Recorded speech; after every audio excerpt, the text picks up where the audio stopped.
todo mundo. Por que na sua vez ele não vai honrar? Por que ele vai desprezar uma alma? Se Jesus diz que todos aqueles que veio a ele não lança fora, mas tem que vir. Tem que trazer muitas vezes. Às vezes nós cristãos, as coisas ficam ruins para nós, porque nós deixamos os outros, esquecemos do que Jesus quer que a gente faça. Esquecemos que a gente pode ser os únicos amigos a trazer alguém para Jesus.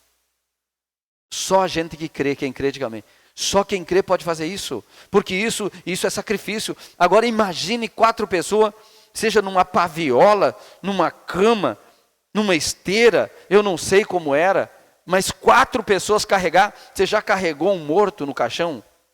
Você já pegou na alça do caixão? Quantos já pegaram? O morto pesa, sim ou não? E um paralítico pesa a mesma coisa, porque ele está imóvel em cima de uma cama. E nem é um caixão que já tem alcinha para levar. Imagina o trabalho de 4 amigos, 4 pessoas carregar. Vamos levar ele para Jesus curar. Vamos levar ele para quê? Porque Jesus é a única esperança para ele. Ele está paralítico, não tem médico que cure isso aqui. Não tem doutor que resolva isso aqui. Isso é grande demais para o homem. Isso aqui é só para Deus. Vamos levar ele? E eles carregaram, irmãos. Eu não sei quanto tempo. A Bíblia diz que Jesus estava em casa. Jesus estava onde? Em casa. Jesus tinha casa. Você sabia que Jesus tinha casa? Você sabe o endereço de Jesus? Qual era a cidade que ele morava? Ele morava em Cafarnaum. Ele é de Nazaré, mas ele chamado de Nazaré, nascido em Belém, veio do Egito, mas ele morava em Cafarnaum. E quando ele chegou em casa, muita gente afluiu para lá, muita gente foi lá para ouvir ele, e ele não estava curando, ele estava pregando. Estava pregando a palavra, a Bíblia diz. Jesus era um pregador da palavra. É o melhor pregador de todos os tempos, porque ele é a própria palavra. Ele estava pregando ele mesmo. Ele foi o primeiro pregador dele mesmo. E nessa passagem você vai observar que Jesus disse para que vocês saibam quem que eu sou. Para que vocês saibam quem que eu sou. Eu pergunto para vocês, o que é mais fácil? Curar esse paralítico? Ou perdoar os pecados dele? O que é mais fácil? Todo mundo ficou assim, curar, nós não temos dúvida, ele já curou um monte de gente, nós sabemos que ele cura. Quantos aqui sabem que ele cura? Mas nós não vemos tantas curas assim. Só que lá ele estava abarrotado de tanto testemunho, de tanta cura. É morto ressuscitado, é paralítico andando, é cego vendo, é surdo ouvindo, é mudo falando. Todo mundo era curado. Vinha, recebia, pedia, recebia. Chegava Jesus, recebia. Uns com mais insistência que outros. Então eles não tinham dúvida de que Jesus curava.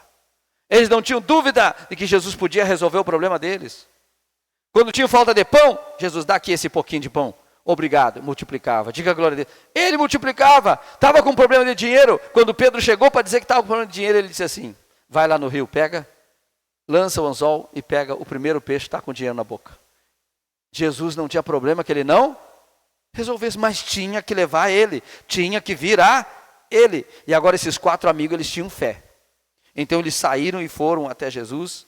Veja, depois que eles carregaram, não sei por quantos distância, não sei por quanto tempo, forcejando, eles ainda chegaram e tinham um obstáculo. Não dava para chegar onde estava Jesus. Estava cheio de gente, tinha uma multidão. Se eles fossem fracos, eles iam dizer assim, não, pelo jeito não é para ti a cura mesmo. Olha o esforço que nós fizemos, chegamos aqui, essa multidão não dá nem para chegar onde ele está, não tem mais jeito, não tem como chegar lá. Mas aqueles 4 tinham fé. Eles tinham fé, irmãos. E a pessoa que tem fé, irmãos, ele não desiste. Ele diz, nós vamos conseguir. Como é que nós vamos fazer? Vamos dar um jeito. Mas nós não vamos voltar com ele paralítico. Ele vai voltar andando para casa.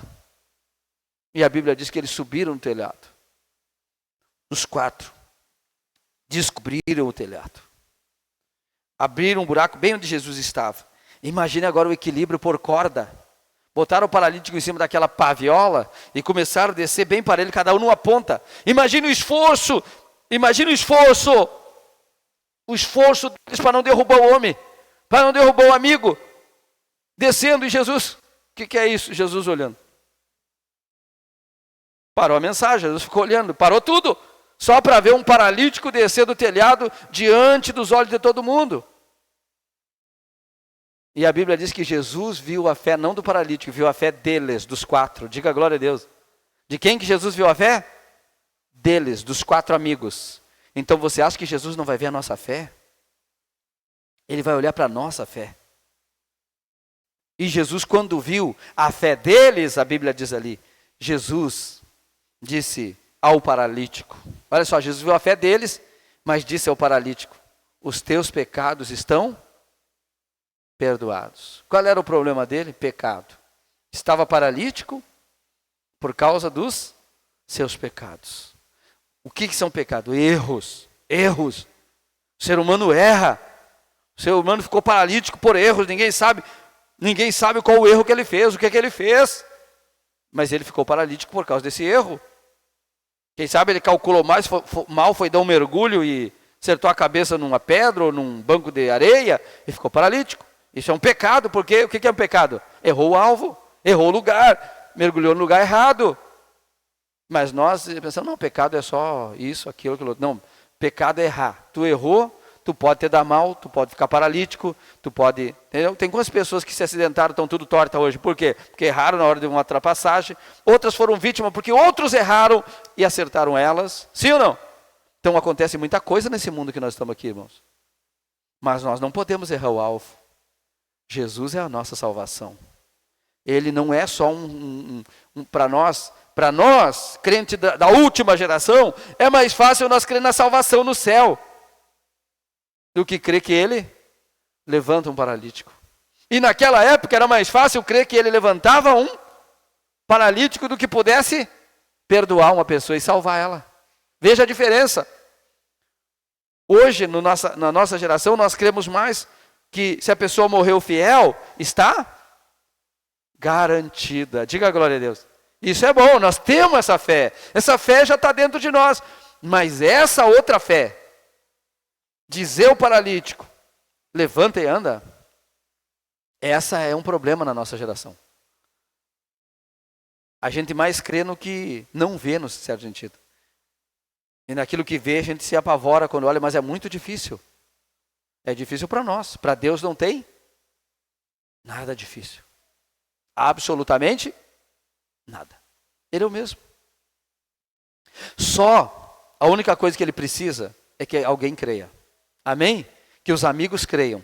Que as pessoas que evangelizam creiam. Que as pessoas que tragam a ele o problema creiam que ele pode resolver. Naquela hora, lendo a história do paralítico, a Bíblia diz que ele fala assim, perdoados estão os teus pecados. Você sabe o que significa isso? Para uma pessoa que está manchada do pecado. Para uma pessoa que está desqualificada às vezes. Para uma pessoa que se sente que para ela não tem mais jeito. Nesse momento ela se sente limpa. Quando Jesus diz, olha, eu perdoo os seus pecados. A pessoa se sente, ela podia estar lá no fundo do poço, agora ela se sente nas alturas. Por quê? Porque não tem nada mais que a condene. Diga glória a Deus. Nada mais, nenhuma condenação há para aqueles que estão em Cristo Jesus. Então não deixa nada te condenar. Você não está mais paralítico, diga glória a Deus. Você está livre. Você não é perfeito, mas você está livre. Você tem que pisar na cabeça do diabo. Não é porque você falha aqui, falhou ali, alguma coisa, e o diabo fica até acusando você. Não tem jeito. Diz para o diabo, cala essa boca, Satanás. O sangue de Jesus tem poder. Já me arrependi, estou na fé, estou em paz com Deus, e tu não tem poder na minha vida. Eu tenho poder sobre ti, tu não tem poder sobre mim. Amém? Essa é a tua posição. Não fica se abaixando, quem sou eu, o que eu sou. Isso é crise de identidade. Você tem que saber quem que é você. Você é um pecador e vai continuar sendo um pecador. Só que um pecador arrependido. Ele já perdoou os teus pecados. Ele já perdoou, está feito. E ele te perdoou o que você já fez e o que tu vai fazer, ainda que tu não quer, nem sabe o que vai fazer, mas ele já perdoou. Você entende isso? Quando a gente entende isso, a gente vive em paz. Mas a gente não fica pensando em pecar já porque ele perdoou. Não, a gente fica pensando que a gente tem que melhorar cada dia. E não aceitar o pecado, mas lutar contra ele, porque Jesus já o venceu por nós.